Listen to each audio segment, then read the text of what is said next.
Good morning, students. Students, we continue with our topics components of environment.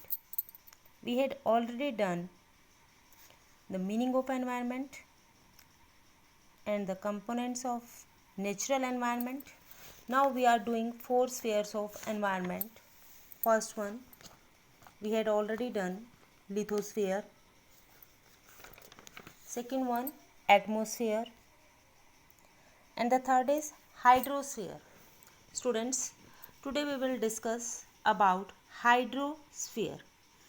As we know the meaning of hydrosphere, hydrosphere mean to say sphere of water, यानी पानी जो आपके continent पर है, चाहे वो किसी भी फॉर्म में है, that is present in oceans, rivers, lakes and other water bodies on the earth's surface. The water is present on the earth's surface in any form, that is known as sphere of water. Sphere of water, that is hydrosphere.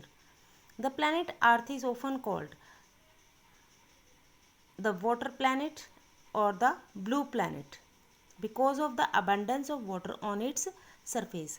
हमारी धरती का students, हमारी जो अर्थ है उसका ज़्यादातर हिस्सा पानी से कवर्ड है, यानी पानी बहुत ज़्यादा है.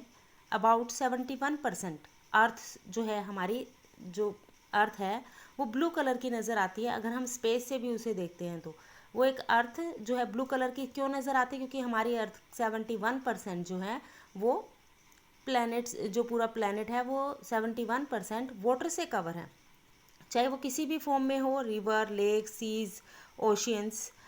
The distribution of water is not uniform in both the northern and the southern hemisphere.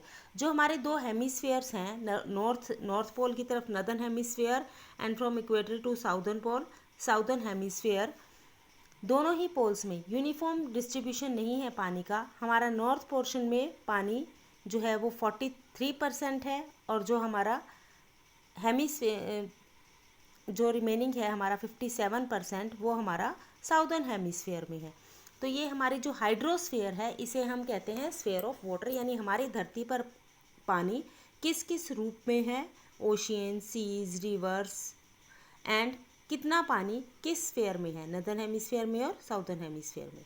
Hydrosphere. Next one is biosphere, the most important sphere, that is biosphere. Biosphere mean to say the sphere of life, यानी वो sphere जहाँ पर हमारा जीवन संभव है, life possible है. अब स्टूडेंट्स देखिए, अगर खाली धरती पर केवल पानी ही पानी है तो क्या हम रह सकते हैं? बिल्कुल नहीं रह सकते. लैंड नहीं होगी तो हम कहाँ रहेंगे? एटमॉस्फेयर नहीं होगा तो कैसे रहेंगे? और अगर सिर्फ एटमॉस्फेयर है, लैंड और वाटर नहीं है, तब भी पॉसिबल नहीं है लाइफ. और अगर सिर्फ लिथोस्फेयर है, यानी लैंड है, रॉक्स हैं, हार्ड सरफेस है, तब भी लाइफ पॉसिबल नहीं है. तो बायोस्फीयर जो है उसमें तीनों पार्ट्स, हमारे लिथोस्फीयर, एटमॉस्फेयर एंड हाइड्रोस्फीयर, तीनों पार्ट्स का एक कॉम्बिनेशन है जहाँ पर लाइफ पॉसिबल होती है, यानी तीनों चीज़ें हमें जीने के लिए चाहिए. तो उस स्फीयर को हम कहते हैं sphere of life. Biosphere is the narrow zone of contact between all the 3 spheres of environment where all kinds of life exist. और यही एक बायोस्फीयर है जहाँ पर सिर्फ मानव जीवन ही नहीं, ह्यूमन बींग ही नहीं, एनिमल्स, प्लांट्स और हर तरह के छोटे छोटे जीव जंतु जो हैं, इंसेक्ट्स हैं, हर तरह की लाइफ जो है वहाँ पर एग्जिस्ट करती है. बायोस्फीयर में उन्हें जीने का अवसर मिलता है. Most of the living organism like plants, animals and microbes present on the earth are founded on or near the earth surface of the land, water and air. क्योंकि सभी चीज़ें वहीं पर रहती हैं जहाँ लैंड मिलेगी, वाटर मिलेगा, एयर मिलेगा, वहीं पर लाइफ पॉसिबल है. तीनों में से अगर एक भी चीज़ जो है मिसिंग है तो वहाँ पर लाइफ पॉसिबल नहीं हो सकती. Human being are an important part of the biosphere. और इन तीनों चीज़ों को, तीनों स्फीयर्स पर सबसे ज़्यादा जो प्रभाव पड़ता है वो ह्यूमन बींग्स का पड़ता है. इसलिए ह्यूमन बींग जो है वो एक बायोस्फीयर का इम्पोर्टेंट पार्ट माना जाता है, क्योंकि वही है, एक ह्यूमन बींग ही है जो सभी चीज़ों को चेंज कर सकते हैं, चेंज ला सकते हैं, पॉजिटिव भी और नेगेटिव भी. Next, the earth is full of diversities. जो हमारी अर्थ है वो पूरी की पूरी तरह विभिन्नताओं से भरी हुई है, डाइवर्सिटीज से भरी हुई है. देयर इज़ डाइवर्सिटी इन कैसे? डाइवर्सिटी इज मीन टू से लैंड, अलग अलग तरह की लैंड है, कहीं पर सैंडी लैंड है, जैसे कि आपके राजस्थान में आप चले जाइए, वहाँ पर लैंड में रेत ज़्यादा है, कहीं पर माउंटेन्स हैं, तो किसी एरिया में प्लेन लैंड है, इस तरीके से, यानी डाइवर्सिटीज़ ऑफ लैंड। सॉइल भी अलग अलग तरह की होती है। प्लांट्स, वहाँ के क्लाइमेटिक कंडीशंस के अकॉर्डिंग, जिस जगह पर आप हो वहाँ के क्लाइमेटिक कंडीशंस के अकॉर्डिंग प्लांट्स यानी forest etcetera and animal life वो भी अलग अलग होती है। जैसे कि राजस्थान में आप देखेंगे कैक्टस के पौधे ज़्यादा होते हैं, और कैमल, एनिमल्स में कैमल ज़्यादा होते हैं। आप अपने नदर्न स्फेयर में देखिए, यहाँ पर क्रॉप्स, आप मेज़, हर तरह की क्रॉप्स आपको मिल जाती हैं।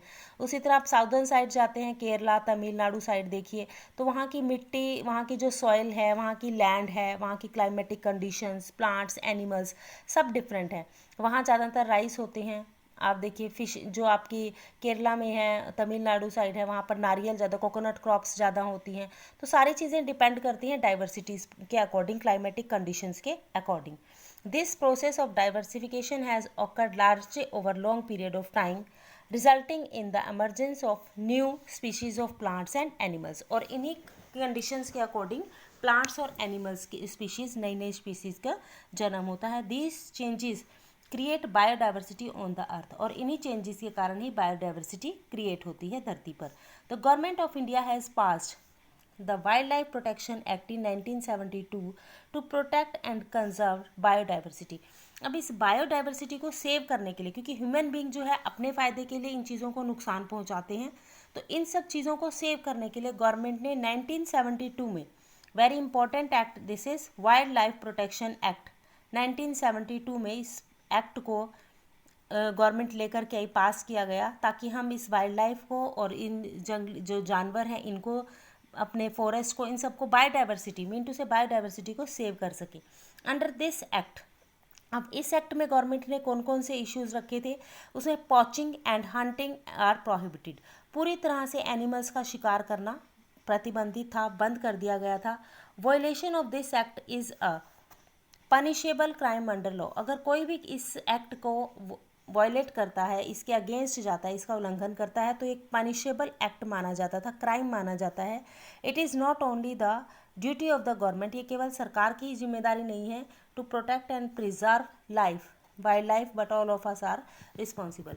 देखिए स्टूडेंट्स, सरकार ने तो अपनी जिम्मेवारी पूरी कर दी, उन्होंने एक एक्ट बना दिया, लेकिन इस एक्ट को किस हद तक सफल बनाना है वो सब हम लोगों के हाथ में होता है, ह्यूमन बींग्स के हाथ में होता है। As I told you before that human being is the most important component of our biosphere, बहुत इंपॉर्टेंट कंपोनेंट है। ये दोनों तरह से चेंजेस कर सकता है, पॉजिटिव भी और नेगेटिव भी। अगर हम वाइल्ड लाइफ को प्रोटेक्ट करते हैं तो वो हमारे लिए एक पॉजिटिव चेंज होता है।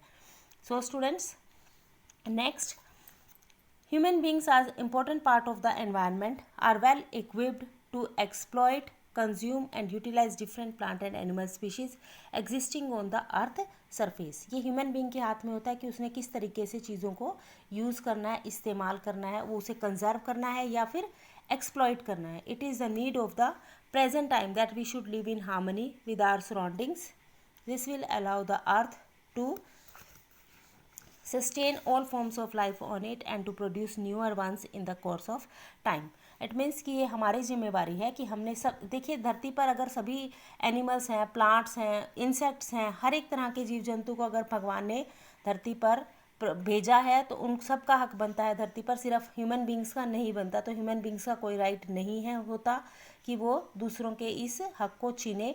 तो इसी लिए गवर्नमेंट ने एक्ट बनाया है ताकि हम अपने अपनी सराउंडिंग्स को खुद ही खराब ना करें। Okay students, so this is our today's topic and the lesson is complete now. Okay, have a good day.